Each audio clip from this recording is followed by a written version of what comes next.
belum Mas? Udah. Udah ada ya? Suara ada, muncul? Nggak ada. Nggak ada suara. Saya pakai masker Pak? Nah, Ada ini nggak? Enggak ada. Coba saya aja. Bismillahirrahmanirrahim. Assalamualaikum warahmatullahi wabarakatuh. Alhamdulillahirrahmanirrahim. Asyhadu an la ilaha illallah wa asyhadu anna Muhammadan abduhu wa rasuluh. Amma ba'du. Para penyimak GLS 15 menit SMP Ibnu Khaldun, hari ini Bapak akan memandu kalian semua yang menonton, baik itu kalian kelas 7, kelas 8, atau kelas 9, ataupun ada orang tua yang ikut menemani, dan juga mungkin guru-guru yang sedang menyimak. Alhamdulillah pada pagi hari ini kita bisa bergabung di acara GLS pagi, tentunya dengan bintang tamu yang bervariasi ya. Kalau kemarin kita kedatangan beberapa bintang tamu dari alumni, ada yang dari alumni Fitra Insani yang sudah masuk ke kampus, yaitu Ahaki dan juga rekannya. Di minggu yang lalu kita kedatangan tamu yang spesial juga, Teh Elsa. Teh Elsa ini masih sekolah kelas 12 di SMK Darut Tauhid. Tentunya banyak sekali pesan-pesan dan juga hikmah serta jadi mood booster kita semua, terutama di pagi hari ini ya, supaya kita bisa menjalankan hari ini dengan begitu semangat. Nah, di pagi hari ini GLS kedatangan tamu yang tak kalah spesialnya. Siapa dia? Tentunya sudah tahu ya. Semalam sudah di-share posternya. Kita sambut Ibu Arlin. Assalamualaikum. Waalaikumsalam Arlin. Alhamdulillah, damang Bu. Alhamdulillah damang. Nah, rekan-rekan, para pemirsa, ini kita lagi coba nih pakai dual kamera. Jadi mohon maaf bila masih belum terbiasa ya. Bu juga minta maaf Ibu ya, karena acara ini memang terus dalam tahap pengembangan.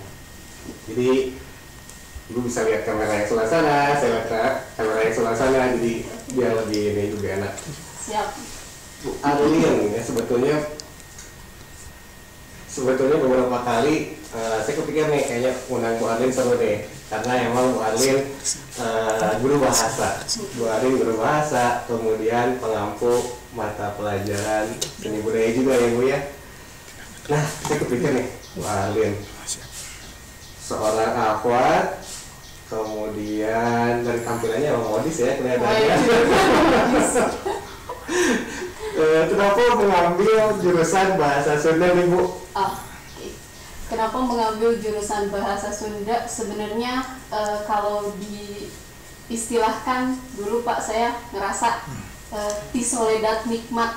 Kalau saya bilangnya kayak gitu, karena memang awalnya itu kayak kenapa harus milih jurusan Sunda gitu? Karena kan orang-orang bilang kadang bahasa Sunda mah diajar aja bapak gitu kan, kadang orang bilang kayak gitu, tapi ternyata setelah dijalani luar biasa sekali. Di kampus saya banyak belajar tentang etika, tentang bahasa-bahasa Sunda yang saya tidak ketahui gitu. Jadi pada akhirnya di awal saya memang merasa, karena dulu saya masuk jalur undangan dan itu pun memilih jurusan bahasa Sunda bukan karena awal keinginan saya, tapi karena memang waktu itu saya memilih jurusan seni musik, tapi ketika itu jalur undangan yang namanya, kalau sekarang apa ya jalur undangan? PMDK maksudnya ya? PMDK, mungkin sekarang ada istilah baru ya.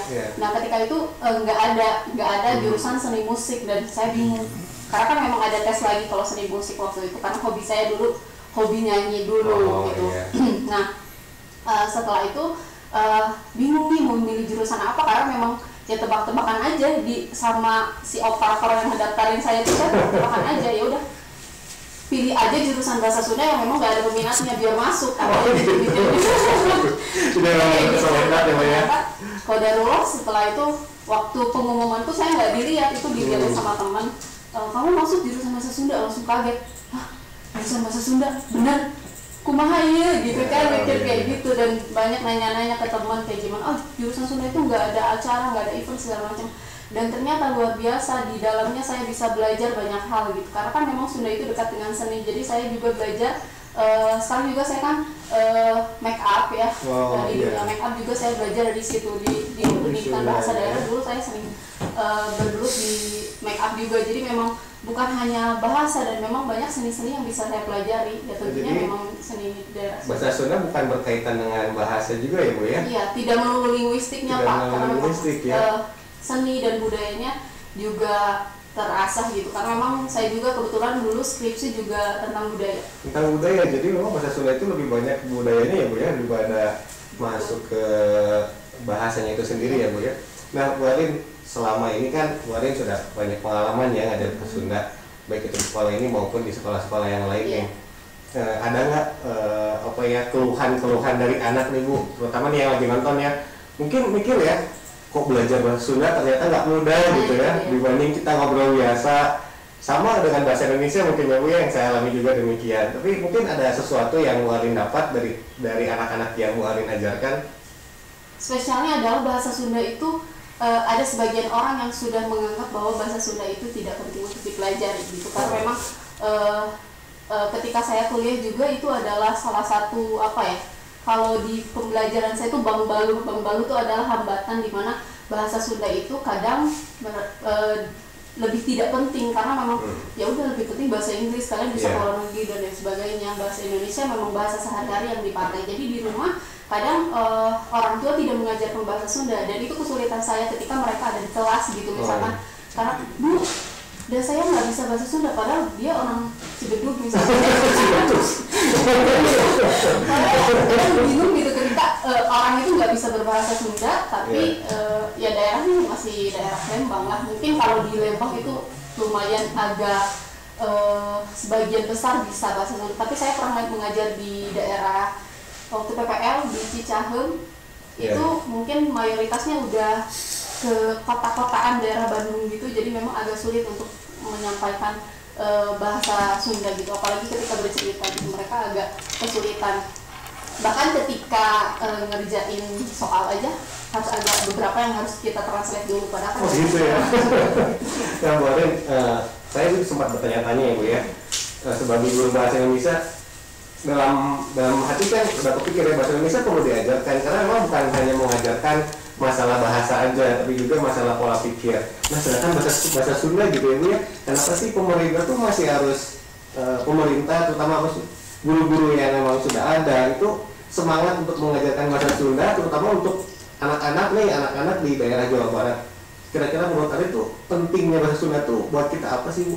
Sebenarnya karena saya sering ditekankan bahwa bahasa itu adalah identitas Pak. Jadi ketika kita mungkin tidak mempelajari bahasa Sunda, bahkan kemarin juga sempat di 2012 atau 2011 memang dihilangkan rame itu, sampai kita demo berbondong-bondong ke gedung sate itu kan membela bahwa bahasa Sunda itu sangat penting diajarkan, karena ketika bahasanya hilang ya otomatis identitas kita juga hilang.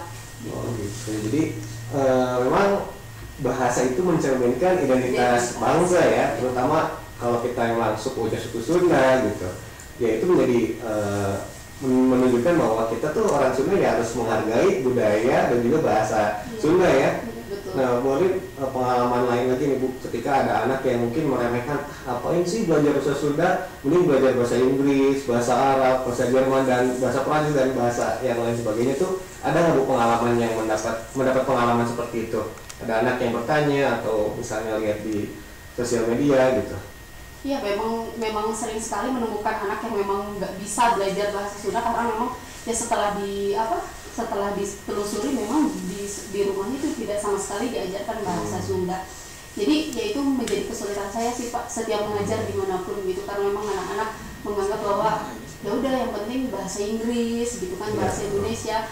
Bahkan di kurikulum juga kan hanya sebagai muatan lokal, tapi ya saya sebagai guru bahasa Sunda memang mencek bahasa Sunda nama reges gitu, benar-benar bangga ketika saya yang mungkin nggak ada yang ngira saya guru bahasa Sunda mungkin ya, betul ya, tapi saya ini tapi ya ada kebanggaan yang memang saya nggak bisa ungkapkan, karena memang ketika saya selalu tekankan gitu, ketika anak-anak nggak bisa nih bahasa Sunda dan dia nggak mau belajar bahasa Sunda, bahwa ada kebanggaan lain yang saya rasakan. Dulu juga saya mungkin bisa jadi ngapain sih belajar bahasa Sunda, tapi setelah kita belajar dan aku juga ngerasanya nikmat gitu ya, tadi teh ya soledad nikmat terasa sampai sekarang gitu, karena memang ya bahasa Indonesia lancar, ketika ngobrol sama orang tua kita bisa sopan gitu kan, itu berarti kenikmatan yang memang bukan impact yang luar biasa kayak kita bisa keluar negeri dengan bahasa Sunda gitu ya. Mungkin bisa aja karena universitasnya di Belanda untuk yang buku-buku sumbernya ada di Belanda. Mungkin kalau yang udah yang bagus bisa keluar negeri ya kalau misalnya ini. Tapi ya ada kebanggaan tersendiri, soalnya saya selalu menekankan ke anak-anak bahwa ada perasaan lain gitu ketika kita bisa bahasa Sunda, bukan hanya mengejar yang tinggi-tinggi, tapi ada perasaan lain, impactnya tuh di dalam hati itu, karena ketika bisa bahasa Sunda itu beda loh Pak. Oh gitu ya. Kemarin saya juga mendapat kabar nih, saya baru ingat nih, ada saudara saya yang memang tinggal di Australia sana. Katanya memang justru orang-orang Sunda di luar negeri sana pada berjaya nih Bu. Iya. Jadi saudara saya itu dulunya di UPI, dia jurusannya perkantoran lah atau apa ya, ekonomi koperasi kalau nggak salah. Tapi dia aktif di Kabumi. Dia malah kan Kabumi identik dengan seni Sunda ya Bu ya, angklung, kemudian apa sih yang gendang gitu.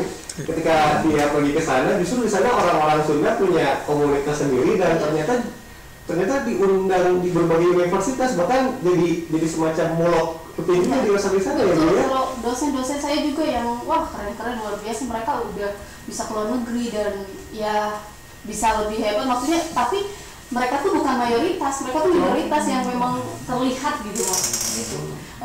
Kayak saya aja sebenarnya kemarin ikutan satu lomba ya di Kabupaten Bandung Barat itu, kenapa saya bisa juara karena saya bisa bahasa Sunda.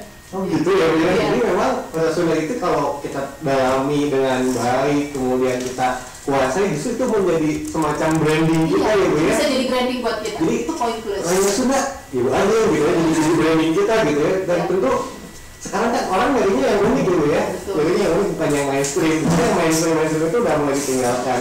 Ya kayak kita gitu, terutama nanti buat anak-anak yang suka bahasa Sunda gitu ya, kalau memang senang berbahasa Sunda nggak ada salahnya gitu ya. Nggak ada salahnya Pak, bener nggak salah banget. Karena pasti akan mendapatkan kenikmatan itu, dan kenikmatan itu bakal membuat dia jadi tenar atau jadi sukses ya Bu ya. Jadi dia tuh unik gitu Pak, karena memang guru bahasa Sunda aja bisa dihitung jari mungkin di yang angkatan saya, karena memang yang benar-benar lulusan pendidikan bahasa daerah itu bahasa Sunda tentunya hanya ada di UPI, karena kalau di Unpad ada, tapi itu sastra. Jadi kalau misalnya nanti mau jadi guru bahasa Sunda itu gampang diterima di mana-mana, karena memang dicari guru bahasa Sunda itu, karena banyak sekolah-sekolah yang mereka mengajarkan bahasa Sunda tapi bukan guru bahasa Sunda, banyak sekali, dan itu menjadi tantangan dan menjadi permasalahan lah intinya di kampus saya juga dibahas bahwa memang banyak sekali guru-guru yang baiklah bahasa Sunda mah tinggal diajarkan saja gitu kan, tinggal dibaca gitu, kadang pada gitu sekolah-sekolah gitu, jadi jarang yang memang benar-benar jurusan bahasa Sunda gitu. Terus ada rumpunnya juga Pak, bahasa daerah itu ada bahasa Jawa, ada bahasa Bali, dan kita tuh selalu mengadakan namanya perkumpulan Imbasadi. Kalau di kampus itu himpunan bahasa daerah Indonesia, pokoknya semua bahasa daerah itu dikumpulkan dalam satu rumpun, dan itu tuh jadi suatu acara yang besar sebenarnya kalau kita tahu. Gitu ya, jadi sama-sama punya harmoni kedaerahan bergabung gitu ya. Ada seninya, ada apanya, dan itu memang banyak ilmu di situ Pak. Ya, jadi buat anak-anak nih yang aku tuh sebetulnya suka bahasa Sunda ya, tapi aku bingung gitu mau masuk kemana gitu ya.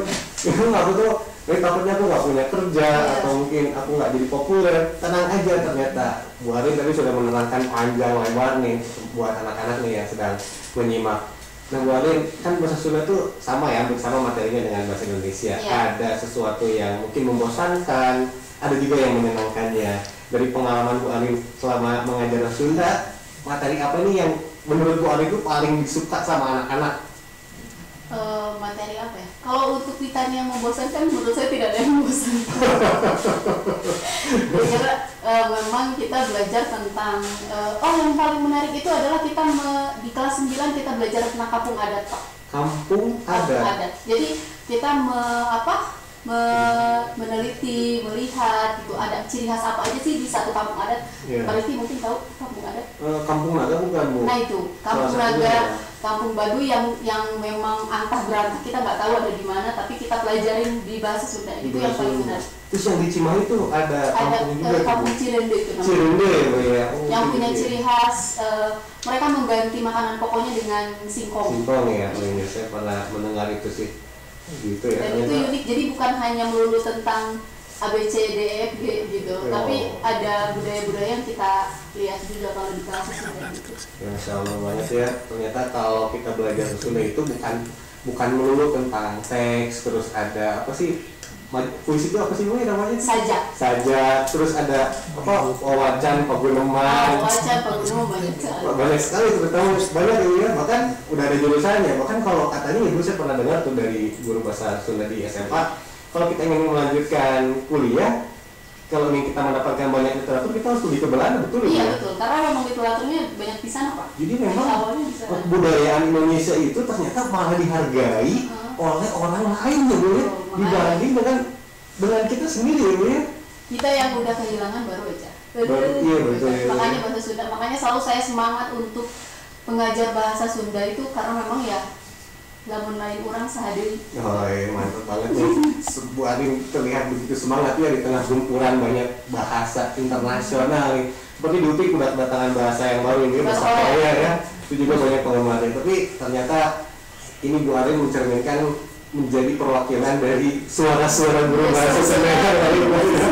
Masih tetap semangat meskipun dengan gempuran bahasa-bahasa yang lain.